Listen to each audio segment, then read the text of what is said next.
I've been posting YouTube videos every week for 7 months and grown to over 26,000 subscribers.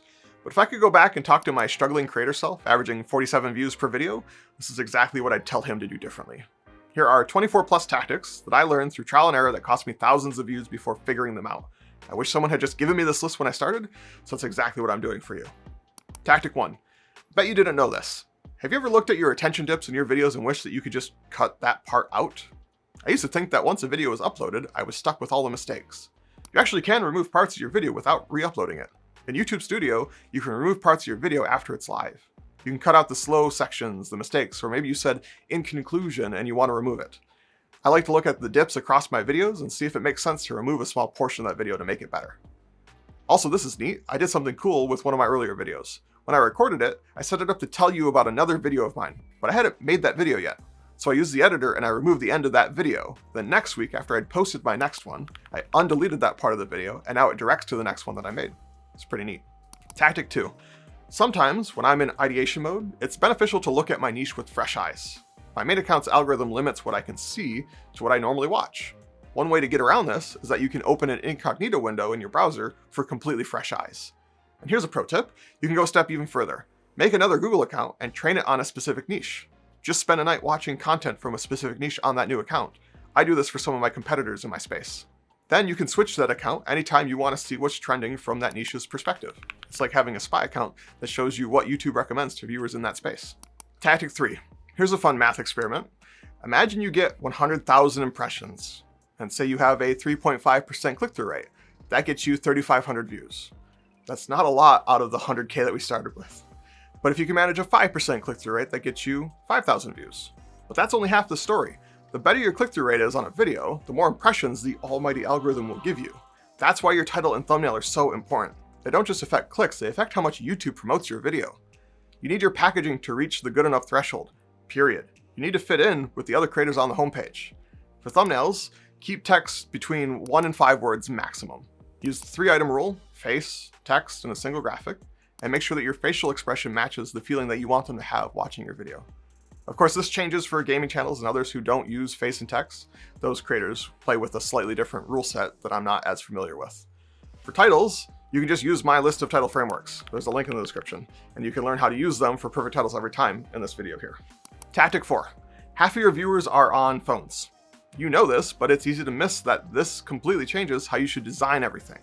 If you use tiny text in your graphics, your thumbnails, and your overlays, mobile viewers literally can't read it. Think phone first and desktop second.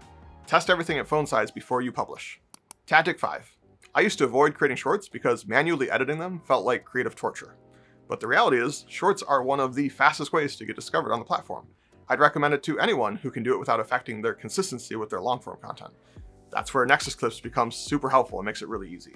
You just upload your long-form video, and then its AI automatically identifies the most engaging parts. Then you can convert them into vertical and add animated subtitles that you can customize. What used to drain 3 hours of my creative energy now happens in about 7 minutes. Now I can consistently create high-quality shorts without burning out trying to do too much. This tool has become indispensable. If you want to try it for yourself, I got a discount link in the description, or you can head to nexusclips.com and use code DAVE for 10% off. Tactic 6. Since we're talking about shorts, let's do a quick little lightning round. Brand new accounts need to be warmed up before the algorithm will give you its full attention. You do this by watching content and engaging with it. Ideally, the account is more than 3 months old. Next, daily posting is the sweet spot for shorts. That doesn't mean you need to do that, you can work up to it. Keywords in your descriptions matter on shorts too, don't skip them. And if it's a clip from a longer video, might as well link back to it. Tactic 7. Have the first 5 seconds of your video's hook match your title and thumbnail. Similar imagery, pose, expressions, or words. It connects your packaging to your content instantly. It's about meeting expectations. Here's an example from Tom where he uses an identical pose from his thumbnail in his video. Or this one from Jade where she shows a similar grid of videos behind her, and then they both reinforce their titles with what they say aloud. Tactic 8. You just made a video. You want to put it out there immediately so people can find it. I used to post right away because I had no idea that was actually a bad thing to do. Just wait at least a little while. YouTube takes time to process your content, and chances are you're not high on their priority list. When you upload, YouTube needs time to analyze your transcript, to understand your description and keywords, and figure out which audience might be interested. Give YouTube 12 to 24 hours to do this analysis properly while it's unlisted. Then when you flip it to public, YouTube already knows what your video is about and can immediately start showing it to the right people. It's worth it to wait. Tactic 9. I'd stare at a blank Google Doc every week wondering what to make videos about. I was basically throwing darts at a board blindfolded hoping something would stick. Now when I'm planning for future videos, I make sure to find outlier videos to show me what's working on the platform. Videos that outperform the normal so I can try and make my own version of it. Using outlier videos from others as inspiration for your own is huge. Some people might think that that's stealing. I think it's just smart. Just don't do what I did and copy too closely. I owe Ed Lawrence an apology. He's one of my personal heroes, and I use one of his videos as my primary inspiration for this video. And I did not iterate nearly enough on that video, and I regret it. I have since unlisted that video. It was about how powerful a specific video format is. It's the same one that I'm using for this video. And if you want to understand why this format of this video and several others that I've made is so amazing, you can go watch his video about it instead of mine. Link in the description. That said, there is no bigger shortcut to fitting on the platform than doing what is proven to work on the platform. The trick is to use an outlier search feature. I use vidIQ to do that, but there are many other tools that have an outlier search feature. 1 of 10, Spotter Studio, Velio, ViewStats. Each one of them puts this search feature behind a paywall, but vidIQ's is the cheapest, not to mention all the other tools that it has. I got a special discount code below if you want to try it out for $1. Tactic 10. I use rapidtags.com for some quick tags for each video.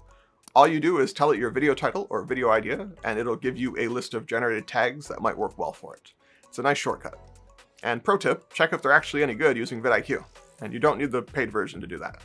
I like this because I'm always trying not to overthink tags too much. It's better to focus your energy on other things instead. Tactic 11. When I would do research for a video, I would look at outlier videos, but I didn't really know what made them good. I was consuming successful content, but couldn't quite figure out what the secret sauce was. Shout out to Ed Lawrence again for showing me this shortcut. Here's how you reverse engineer a video's success. Find a video that you're inspired by and grab its transcript and about 200 comments and paste them into AI and ask it, what points did this video cover? What made the script unique? What did the comments love? What patterns do you notice? And based on this, what points should I cover if I made a video about this topic? It's like having a team of analysts break down every successful video for you. The AI spots patterns you might miss faster than you ever could, and then helps you build upon proven concepts with your own twist. Tactic 12. I struggled for a long time trying to figure out how to solve the problems I've had in growing my channel with no clear direction or clue what the problem really was. Now that I have a better sense of what it takes to get attention on the platform, and after having taught it to others and seeing them succeed with it as well, I've turned all of that learning into a quick little 2-minute quiz that will help you identify what part of your channel needs work and how to get it to good enough. I wish I had this when I started, so if you want to, you can go take the quiz and I'll email you all of the worksheets and frameworks that I've created and show you how to use them to break through your bottleneck. Tactic 13. A lot of the success that I've had has come from my systems. I spent a few years trying to figure out how to systematize things so that I could produce content at 1 video a week. This is the biggest lesson of figuring out how to do that, and I want to explain it to you so you can do it for yourself. Anytime you find a good video on a topic, like maybe my hook video or this title video by Nate, grab the transcript of that video and give it to AI, and then ask it to turn the lessons from that video into a worksheet. This is huge for creating content that reaches the good enough threshold. This is how I've been able to create frameworks and formulas and checklists for every step of creating a video. It's a literal game changer. Then over time, incorporate lessons from other great videos for a very comprehensive worksheet. But if you don't want to do this for yourself, I've already made the majority of what you'll ever need from the best minds on YouTube if you want to skip doing all that work for yourself. If you take the quiz or sign up for my newsletter, I'll email all of them to you. Tactic 14. Sometimes I used to sit at a blank document, unable to figure out where to just start. And using the method I just told you about, I was able to create worksheets that I can now use for each step of the process. Here's the powerful trick. Take something like my hook formula or my script blueprint and then give it to AI and have it work through that worksheet with your video idea. For the hook formula, it's going to give you hook options that you can mix and match and workshop, or with a script blueprint, it'll flesh out your script idea with all of the different interesting angles. Doing this with the different worksheets will instantly give you a good enough starting point with everything. I've mentioned this a couple times now, the idea of good enough. It's my philosophy on how to reach escape velocity and finally start getting attention on this platform. I explain it in depth in my deep dive video. It's the foundation of what makes all of these tactics actually work together. You can watch it next. Make sure you bring a notepad. Tactic 15. Here's a quick one. Credibility is king. Show proof whenever you're teaching something. Screenshots, analytics, results. Credibility is the difference between this sounds good and I trust this person. Tactic 16. Small creators often ignore community building. It's like opening a coffee shop. You can make great coffee, but if you never learn your regulars' names or ask how their day's going, they'll just go to Starbucks. Many YouTubers don't know this. Your community tab posts don't only go to your subscribers. They get their own impressions that can be discovered independently. I get posts from creators I've never watched a video of. The community tab is also a great testing ground for video ideas by seeing what works well with your audience. Post twice a week. Respond to every comment. It's pure connection that signals engagement to the algorithm and builds return viewers. Here's a pro tip. Make a Google Doc or sheet with a list of community wall ideas. That way, anytime you need one, you don't have to start from scratch. If you want to learn more about how to leverage the community tab to its fullest, you can watch this video next. Oh, and while we're on the subject of community building, respond to every comment on every video you can until it becomes unreasonable to keep doing that. Tactic 17. I don't know about you, but setting up my space to film takes 30 to 45 minutes every single time. Lights, framing, audio. If you can afford to, batch 2 or 3 videos in one session. It saves so much more time than you'd think. Plus, it gets easier as you go. After the first video, you're warmed up and comfortable and in the zone. Your delivery gets better with each video. Tactic 18.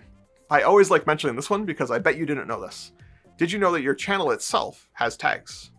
Not your videos, but your channel page. You can find them in your YouTube Studio settings next to your upload defaults. If you didn't know this, go here and add some keywords so that YouTube better understands your channel. If you didn't know this, type "Today I learned" in the comments. Most people don't even realize this feature exists. It takes 2 minutes to set it and forget it, but most creators will never do it. Speaking of upload settings, set to unlisted, turn off automatic chapters, allow automatic dubbing, never set as made for kids, allow remixing, and turn off altered/synthetic content. Now it's that time where I ask you to help me out. If you're getting value from these tactics, let the almighty algorithm know by hitting the like button. It really helps me out and tells YouTube that this is worth recommending to other creators who need to see it. I always appreciate it when you take the time to do this. Thanks. Tactic 19. I've had videos that either underperformed out the gate or performed really well early, but then slowed down over time and stopped getting traffic. You can give them new life by directing traffic to them. I've seen this blow up videos months later because you gave it a little help. You can do this by mentioning it in the cards in a video, or with your end screen, or by putting the links in your descriptions. Sometimes all the video needs is a little push. I've gotten thousands of views on this video after the fact by doing just this a handful of times. When you point traffic to videos with good retention, YouTube starts recommending them to others again. Tactic 20. Here's another fun one. Did you know that you can blur faces of people in your videos in YouTube Studio after a video is uploaded? It's useful for privacy, or if someone didn't want to be in your video. Tactic 21. I used to spend sometimes 20 minutes trying to get just the perfect read of my 20-second hook. The pressure of getting it right when I know how important it can be, I would redo it over and over again until I was just fed up enough to say, good enough. By the time I got to the rest of my video, it was already stuck in my head. I learned that if you just read your entire script first, beginning to end, and then come back to your intro afterwards, it makes all the difference. Film everything first, then come back to re-record your hook. When you're warmed up from filming, the hook becomes effortless and your delivery improves naturally. It's been a great way for me to film faster with less mistakes. Tactic 22. I can't survive without my teleprompter, and I don't have the bandwidth to practice the skill of recording without it quite yet. But even when that time comes, when I feel comfortable enough to record without the teleprompter, I will still always script the intro to my videos. Once a viewer has clicked on your packaging, your hook determines about 80% of your video's success. Setting expectations and credibility is key. Everything else can be improvised, but those first 15 seconds are just too important to leave to chance. Tactic 23.